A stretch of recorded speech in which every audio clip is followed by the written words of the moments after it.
Hi everyone, we're at the halfway point of this class already, and I wanted to talk for a minute about what you can expect for the next 3 weeks.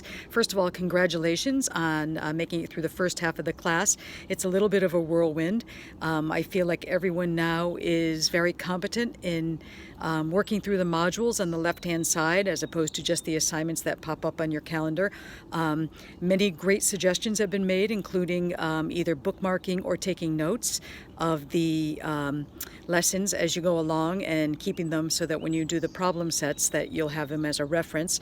Asking more questions in TWIST is another suggestion, and going to the extra help sessions, of course, is a great suggestion.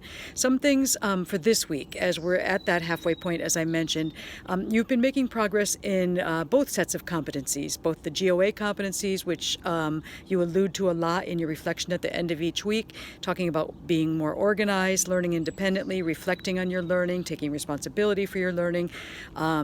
Those are the GOA core competencies. The math competencies are your skills in geometry that are outlined very clearly each week as you work through the lessons. This week, there are several times that you can choose from to come to our class meeting, which we will go through some questions about Chapter 4 and talk about Module 5, which is similar figures. Remember, we talked briefly about similar figures are the same shape, but not necessarily the same size. So for instance, if you were going to be an architect, you would rely completely on similar figures, right? Or if you're doing some design work.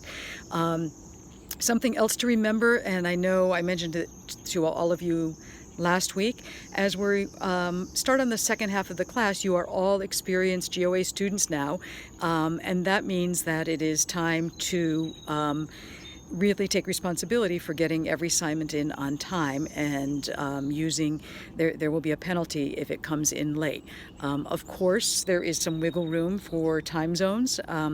We've done a great job communicating with our students and teachers in all different time zones, but there is that wiggle room built in as well. As always, if you have any questions, please feel free to message me in TWIST or send me an email. Talk to you soon. Bye-bye.